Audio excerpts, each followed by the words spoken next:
Assalamualaikum warahmatullahi wabarakatuh. Halo teman-teman semuanya. Selamat datang di podcast perdana kami. Aku Syafira Zahra yang akan menjadi moderator pada podcast kali ini. Di podcast perdana ini, kami akan membahas sebuah topik yang cukup luar biasa, yaitu tentang peran mahasiswa di masa awal gerakan reformasi 1998. Nah, di sini aku sudah bersama dua narasumber kami yang akan menyapa teman-teman di rumah. Halo semuanya. Halo, perkenalkan aku Nadia Lerahayu. Aku Marsha Nafisa Aryadi. Kali ini kayaknya topik yang kita bahas cukup berat ya, Mar. Bener banget. Haha, iya nih, kita bakal mengilas balik masa-masa awal munculnya gerakan reformasi. Nah, sebelum masuk ke topik yang lebih berat, aku mau nanya nih ke Marsha. Sebelum adanya gerakan reformasi, hal apa sih yang terjadi pada masa Orde Baru sampai-sampai masyarakat berkeinginan untuk melakukan perubahan yang sekarang dikenal dengan gerakan reformasi? Baik, menurut yang saya ketahui dari informasi-informasi yang ada di internet, jadi pada masa Orde Baru itu pembangunannya sangat berkembang pesat, tetapi hanya berfokus pada satu wilayah, yaitu Pulau Jawa. Kebijakan pemerintah Orde Baru yang terlalu memfokuskan pertumbuhan ekonomi ternyata menjadi pemicu terbentuknya mentalitas dan budaya korupsi di kalangan para pejabat Indonesia.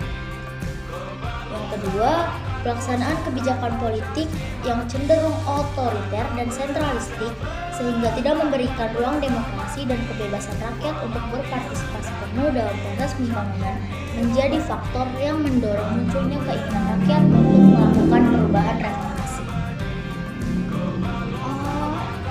Ya, menurut yang aku tahu pada tahun 97 sampai 99 kan terjadi krisis finansial Asia dan juga melanda Indonesia pada saat itu. Nah, kalau boleh tahu, itu krisis finansial yang gimana ya? Nah, jadi pada masa itu di awal Juli tahun 1997, krisis moneter itu melanda Thailand. Jadi krisis moneter ini tuh kayak semacam krisis ekonomi itu. Nah, krisis moneter ini mengguncang nilai tukar mata uang negara-negara di Asia, termasuk Indonesia. Rupiah yang pada awalnya berada pada posisi nilai tukar Rp2.500 per US dollar menjadi sekitar Rp17.000 per US dollar pada bulan Januari 1998. Kondisi ini berdampak pada jatuhnya bursa saham Jakarta, bangkrutnya perusahaan-perusahaan besar di Indonesia yang menyebabkan terjadinya PHK secara besar-besaran. Selain itu, kenaikan harga barang-barang kebutuhan pokok yang tidak terkendali dan diperparah dengan terkuaknya praktik korupsi, kolusi, nepotisme di kalangan para petinggi-petinggi pemerintah pada zaman itu. Nah, hal-hal ini yang membuat akhirnya mahasiswa itu berkeinginan untuk melakukan aksi unjuk rasa. Oh gitu ya. Mar, di situ kan terjadi demo besar-besaran. Apakah mahasiswa-mahasiswa tersebut mengeluarkan tuntutan pada saat melakukan aksi unjuk rasa? Iya, benar banget. Pada saat melakukan aksi unjuk rasa tersebut, mahasiswa mengeluarkan 3 tuntutan. Yang pertama, mahasiswa itu ingin adanya penurunan harga sembako yang diantaranya adalah 9 bahan pokok. Yang kedua, penghapusan kolusi, korupsi, dan nepotisme serta menuntut Presiden Soeharto untuk turun dari kursi kepresidenan. Nah, oke, sekarang kita beralih ke Nadia. Kalau menurut yang Nadia ketahui, ada nggak sih peristiwa heroik yang terjadi pada saat mahasiswa melakukan aksi unjuk rasa tersebut? Waktu itu terjadi tragedi yang namanya tragedi Trisakti tahun 1998, tepatnya pada tanggal 12 Mei. Jadi aksi itu dilakukan oleh mahasiswa Trisakti adalah rangkaian dari aksi mahasiswa yang menuntut reformasi sejak awal 1998 seperti yang udah dijelasin sama Marsha tadi.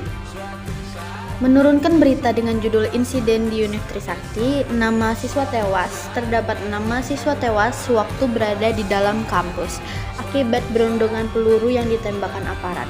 Dalam jumlah pers yang dilakukan, pihak Univ Trisakti menyebutkan ada 6 korban tewas, namun dipastikan bahwa 4 diantaranya adalah mahasiswa Trisakti. Berikut ini ada nama-nama korban, yaitu ada Elang Mulia Lesmana, Hafidi Alifidin, Heri Herianto, Hendriawan, Vero, dan Alan Mulyadi. Untuk secara rinci insidennya itu terjadi pada 12 Mei. Pada waktu itu mahasiswanya masih ngelakuin aksi demonstrasi ke Gedung Nusantara. Mereka tuh ngelakuin aksi damai dari kampus menuju Gedung Nusantara pada jam 12:30 waktu Indonesia Barat, 12:30 siang.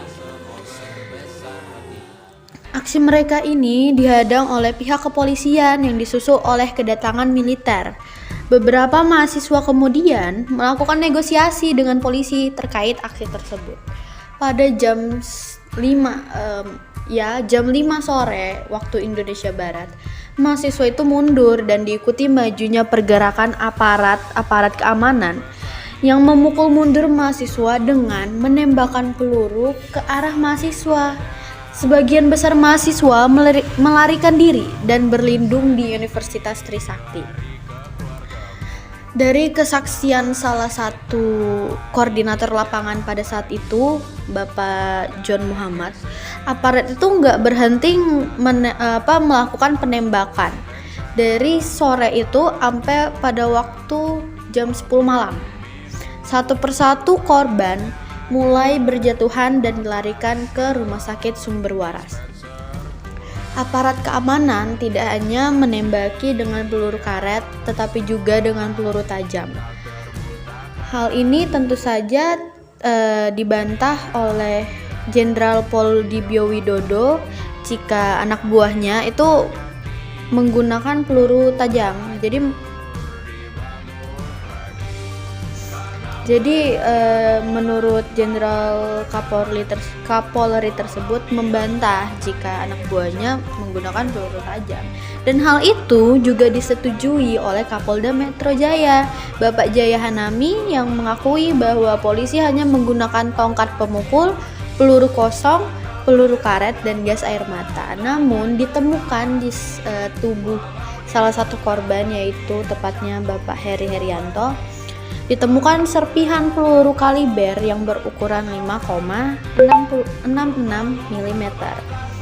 Sampai saat ini misteri pelaku penembakan namun ditemukan di tubuh salah satu korban, yaitu tepatnya Bapak Heri Herianto, ditemukan serpihan peluru kaliber yang berukuran 5,66 mm. Sampai saat ini, misteri pelaku penembakan dengan peluru tajam masih belum terungkap. Oh, jadi sampai sekarang masih belum tahu ya siapa pelaku sebenarnya yang melakukan penembakan dengan peluru tajam itu. Betul, sampai sekarang masih belum ditindaklanjuti bagaimana pelaku yang menembakkan peluru tajam tersebut. Oke.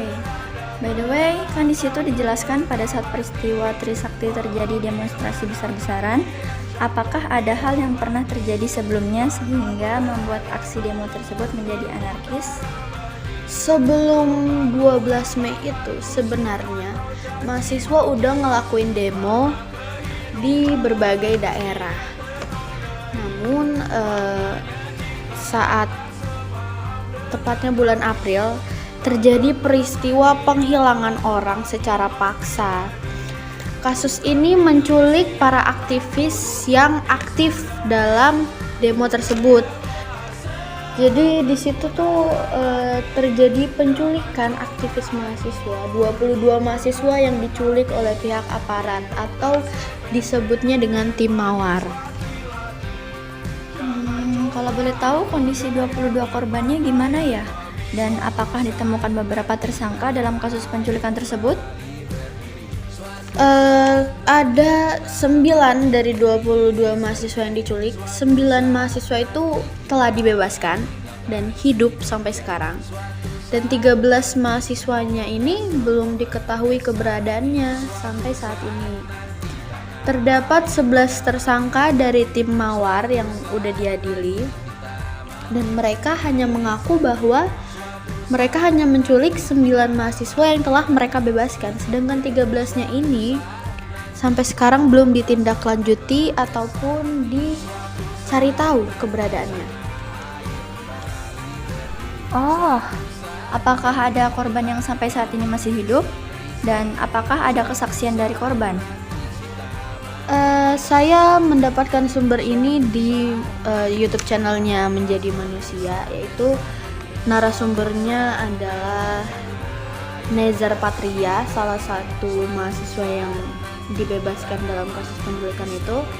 Jadi dia di situ memberikan saksi bahwa mereka ini diculik secara diam-diam di tengah malam. Dan juga ada kesaksian dari orang tuanya Ucok M. Siahaan, yaitu salah satu orang tua yang anaknya sampai saat ini belum ketemu. Sebelum peristiwa penculikan tersebut tuh mereka udah diintai, mereka udah diincar oleh para pihak aparat ini. Nah, setelah itu dari Nezar Patria ini juga memberitahukan bahwa orang-orang yang menangkap mereka ini menggunakan pakaian yang serba tertutup dan juga topeng, serta tubuh badan mereka yang tinggi dan besar. Pada malam itu, Nezar Patria dan temannya dibawa secara paksa menggunakan mobil kijang hitam dan diasingkan bersama beberapa mahasiswa lainnya. Hal di dalam kesaksiannya Nezar Patria juga menyebutkan bahwa mereka ini disiksa dan dianiaya serta diinterogasi secara terus-menerus. Namun mereka nih istilahnya kayak apa ya? Mereka disiksa tapi nggak boleh sampai mati, begitu. Wah, ngeri ya. Oke, terima kasih Nadia untuk penjelasannya. Seperti yang sudah dijelaskan tadi, pada tanggal 12 Mei itu kan mahasiswa sudah melakukan demo besar-besaran hingga pada tanggal 21 Mei 1998, Bapak Soeharto resmi dilengsarkan dari kursi kepresidenan dan digantikan oleh Wakil Presiden Bapak B.J. Habibie. Apakah setelah pergantian masa ini, di masa awal reformasi, masyarakat sudah menerima agenda yang terjadi pada masa pemerintahan B.J. Habibie? Baik, saya akan bantu menjawab. Menurut yang saya ketahui, pada saat itu sejumlah pihak menilai agenda reformasi belum tercapai atau malah gagal. Karena pada saat itu masih terjadi kekerasan terhadap rakyat dan mahasiswa yang antara lain mengakibatkan adanya tragedi Semanggi yang berlangsung 2 kali. Mahasiswa itu menganggap bahwa kepemimpinan Habibie masih sama dengan Soeharto. Salah satunya adalah karena masih adanya dui fungsi ABRI. Ketika sidang istimewa MPR berlangsung pada November 1998, masyarakat bergabung dengan mahasiswa melakukan demonstrasi ke jalan-jalan di kota Jakarta dan kota-kota besar lainnya di Indonesia. Keadaan di gedung MPR DPR secara umum aman dan terkendali. Penjagaan diperketat sampai ke kawasan Semanggi. Ketika mahasiswa bentrok dengan aparat keamanan, terjadi penembakan oleh aparat yang mengakibatkan sejumlah orang meninggal di tempat. Peristiwa ini dikenal dengan tragedi Semanggi pertama. Tragedi Semanggi kedua terjadi pada 24 September tahun 1999, ketika Kabinet Reformasi Pembangunan B.J. Habibie telah berakhir. Wah, ternyata cukup banyak ya pelanggaran HAM yang dilakukan pemerintah pada masa tersebut. Aduh, untung kita nggak lahir di zaman itu ya. Oke, sepertinya pembahasan kita cukup sampai di sini aja. Ternyata dulu sebelum kita bisa bebas berpendapat, berkritik di media sosial seperti sekarang, ada perjuangan yang dilakukan oleh para mahasiswa pada masa itu untuk memperjuangkan kebebasan yang bisa kita rasakan sekarang. Terima kasih buat Marsha dan Nadia udah mau jadi narasumber kita kali ini. Semoga ilmu yang disampaikan bisa menjadi manfaat buat kita semua. Iya, sama-sama. Terima kasih juga ya buat Syafira yang udah ngundang kita berdua buat jadi narasumber podcast kali ini.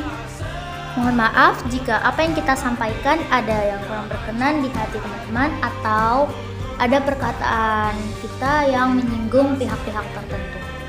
Pesan aku buat teman-teman yang lagi dengerin podcast kita sekarang, untuk lebih banyak bersyukur hidup di era yang bebas ini. Karena kita tuh hidup di zaman yang serba enak dan bebas. Karena perjuangan yang dulu dirasakan para mahasiswa itu benar-benar sangat amat memilukan dan cukup tragis. Mereka rela mengorbankan nyawanya demi memperjuangkan hak berpendapat yang kini kita rasakan sekarang. Ya, semoga pahlawan reformasi baik yang masih hidup maupun yang sudah gugur diberikan perlindungan oleh Tuhan Yang Maha Kuasa, serta diampuni dosa-dosanya dan diberikan tempat terbaik di sisinya. Oke, cukup sekian podcast kita kali ini. Jangan lupa untuk like dan juga subscribe dan juga share podcast kita. Oke, sampai bertemu di podcast episode-episode selanjutnya. Bye-bye.